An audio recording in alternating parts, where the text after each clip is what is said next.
Islam.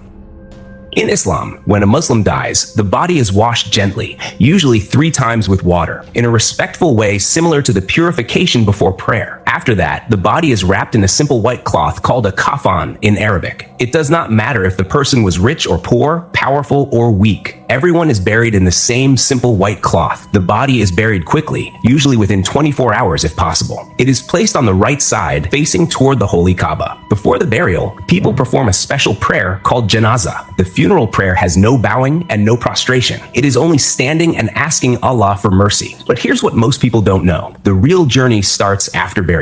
According to Islamic texts, 2 angels named Munkar and Nakir appear in your grave. They ask you 3 questions. Who is your Lord? What is your religion? Who is your prophet? If you lived as a believer, the answers flow easily. Your grave expands as far as you can see. A window to paradise opens, and you see your place there. You sleep in peace until Judgment Day. But if you can't answer, your grave becomes so tight it crushes your ribs. A window to hell opens, and you experience punishment until resurrection. This period is called Barzakh, a barrier state between death and the Day of Judgment, where your soul waits. Then comes the Day of Judgment. A trumpet is blown, and every soul that ever lived is resurrected from their graves. All of humanity gathered on one massive plain. The Quran describes the sun brought so close to them that people are drowning in their own sweat based on their sins, some up to their ankles, some up to their necks. Everyone receives their book of deeds. Righteous people get it in their right hand. The wicked get it in their left hand behind their back. Your deeds are weighed on cosmic scales called mizan. Even the weight of an atom of good or evil is counted, nothing forgotten. But here's where it gets intense. After judgment comes the Sirat Bridge. Imagine a bridge stretched over hell, thinner than a hair, sharper than a sword. Everyone must cross it to reach paradise. There's no other way. Believers cross based on their deeds. Some cross like lightning,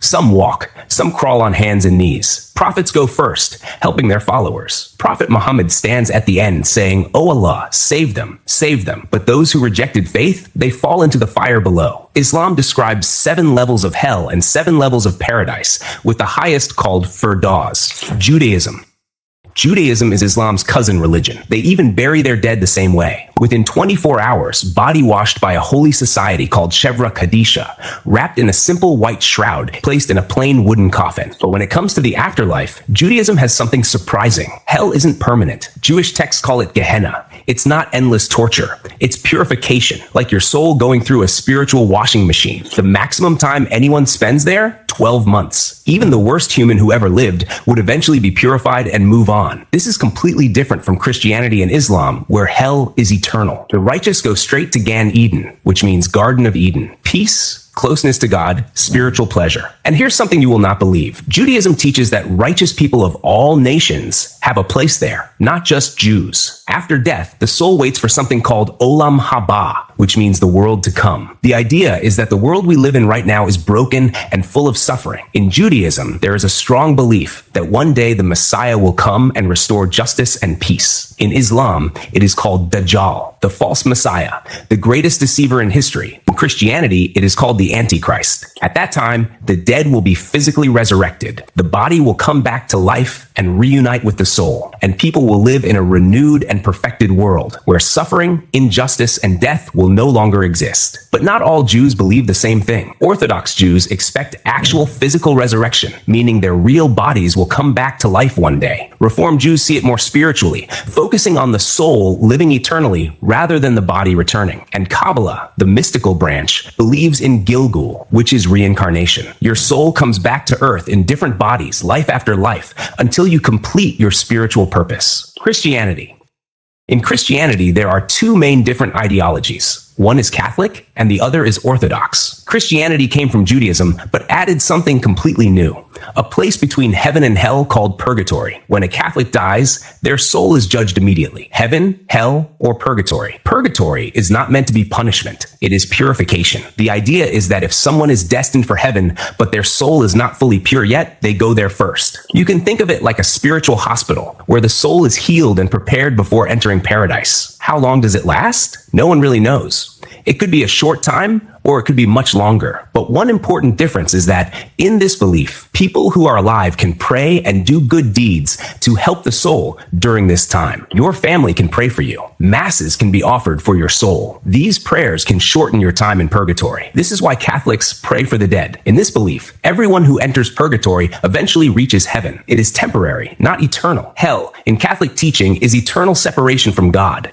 It is a state of punishment and suffering for those who die in serious sin without repentance. And heaven is described as the beatific vision, seeing God directly and living in complete and eternal joy. But the story does not end there. At the end of time, Jesus Christ will return. All people will be resurrected, and the final judgment will take place. After that, God will create a new heaven and a new earth where the saved will live forever. However, Orthodox Christians have a slightly different understanding. In Orthodox Christianity, there is a belief that after death, the soul goes on a journey for about 40 days. During this time, the soul is said to revisit places from its life and face its past actions. In some traditions, this is described as the aerial toll houses, where the soul is questioned about different sins like lying, stealing, or pride. Because of this, the first 40 days after death are considered very important. The living pray, hold special liturgies, and ask for mercy, believing that these prayers help the soul during this journey. The ultimate goal in Orthodoxy is something called theosis, becoming closer to God and being transformed by his presence. One of their unique views is that heaven and hell are not completely separate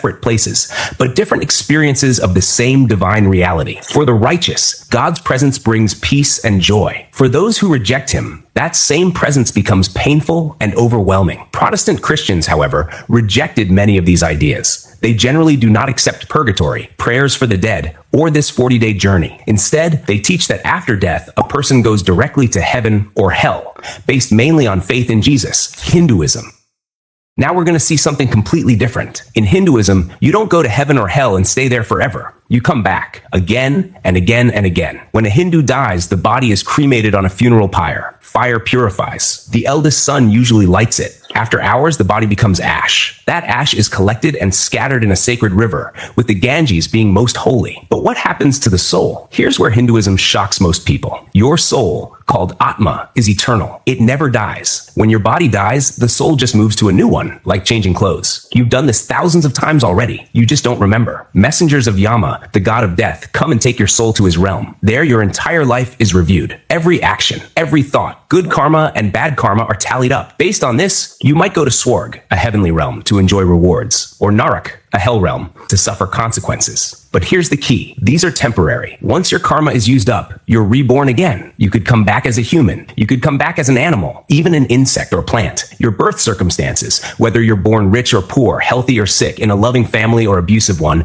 all determined by past life karma. This cycle is called samsara. Birth, death, rebirth, over and over forever. Sounds exhausting, right? That's because it is. The ultimate goal in Hinduism is moksha, liberation, escaping the cycle completely. No more births, no more deaths, no more suffering. How do you achieve it? Through righteous living, meditation, devotion to God, and spiritual knowledge. When you're finally pure enough, you break free. But different Hindu traditions understand moksha in different ways. For followers of Vishnu, moksha means reaching Vaikuntha, the eternal realm of Vishnu, where the soul lives in peace and never returns to the cycle of rebirth. For followers of Shiva, moksha is often described as merging with Shiva himself, where the individual identity dissolves and the soul becomes one with the ultimate reality. The philosophy of Advaita Vedanta teaches something even deeper. Your individual soul and the universal soul are actually the same thing. You just don't realize it. Moksha is waking up to this truth. You are never separate from God. You are always God. You just forgot. Some texts describe 14 different worlds or realms where souls can be reborn. Higher heavenly realms with gods and pleasures. Earth in the middle. Lower hellish realms with suffering. But all of them are temporary stops in an endless journey. Now, Buddhism took this whole concept of reincarnation and twisted it in a way that changes everything. Buddhism says there's no permanent soul. Nothing is reborn because there's nothing permanent to begin with. So what actually continues from one life to the next? In this belief, it is consciousness. A common example is a candle lighting another candle. The new flame is connected to the first, but but it is not the same flame. In the same way, the next life is linked to the previous one, but it is not the exact same person. This is why it is often described as rebirth rather than reincarnation, and that difference is important. In Theravada Buddhism, which is practiced in places like Thailand and Sri Lanka, when a person dies, rebirth happens immediately. There is no waiting period. Based on karma, consciousness moves straight into a new existence. This new life can be in one of 6 different realms, depending on the actions and intentions of the previous life. Mahayana Buddhism, which is practiced in places like China and Japan, has a more detailed understanding. In Pure Land Buddhism, it is taught that a person can be reborn in the pure land of Amitabha Buddha.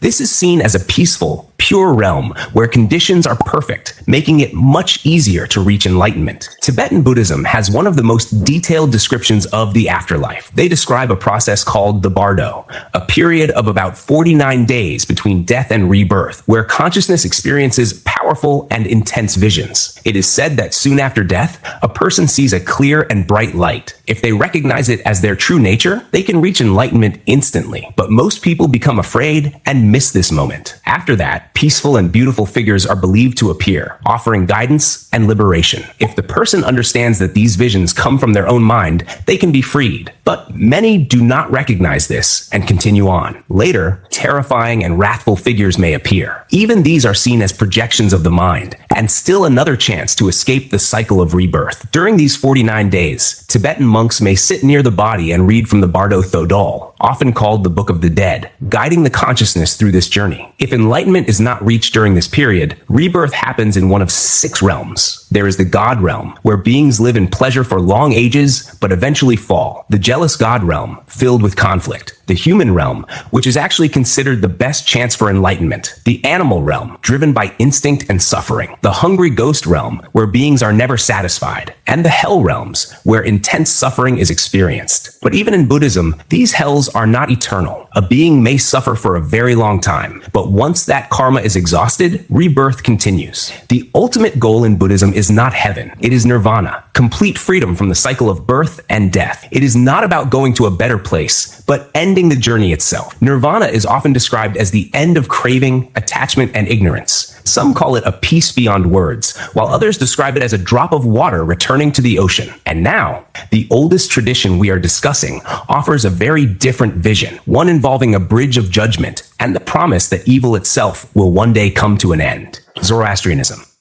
Zoroastrianism is one of the oldest known religions in the world. It is older than Christianity and Islam. Many people believe that some of its ideas about heaven, hell, judgment, and angels later influenced the Abrahamic religions. Traditionally, Zoroastrians did not bury or burn their dead. Instead, they used structures called towers of silence, where bodies were left for vultures. They believed the earth and fire were sacred and should not be polluted by corpses. Today, because of modern laws and changes in society, many Zoroastrians now bury or cremate their dead. After death, the soul is believed to stay near the body for 3 days while prayers are recited. On the 4th day comes judgment at the Chinvat Bridge, which separates the world of the living from the afterlife. At this moment, a person's conscience, called Dana, appears. If someone lived a righteous life, she appears as a beautiful guide, and the bridge becomes wide and easy to cross. The soul reaches the house of song, a paradise of light and joy in the presence of Ahura Mazda, the god of goodness. If a person lived wickedly, Dana appears frightening, and the bridge becomes extremely narrow. The soul falls into the house of lies, a place of darkness and suffering. There is also a third possibility. If good and bad deeds are exactly equal, the soul goes to Hamistagan, a neutral state where there is neither happiness nor punishment. Here is what makes Zoroastrianism unique among these traditions. Hell is not eternal. In the end, evil itself will be destroyed. Zoroastrianism teaches a cosmic struggle between Ahura Mazda, the god of truth and light, and Angra Mainyu, the force of darkness and deception. Every human participates in this battle through their choices. Good thoughts, good words, and good deeds strengthen the side of light. At the end of time comes Frashokaireti, the final renewal. Evil is defeated. The dead are resurrected. Even those in hell are purified and eventually saved. The entire universe is restored and perfected. Some Zoroastrian texts describe molten metal flowing through the world at the end. For the righteous, it feels like warm milk. For the wicked, it burns and cleanses them until they too become pure and join the perfected creation. Today, there are only about 200,000 Zoroastrians, mostly in India and Iran. Yet their ideas about judgment, resurrection, and the final victory of good influenced billions of people through later religious traditions.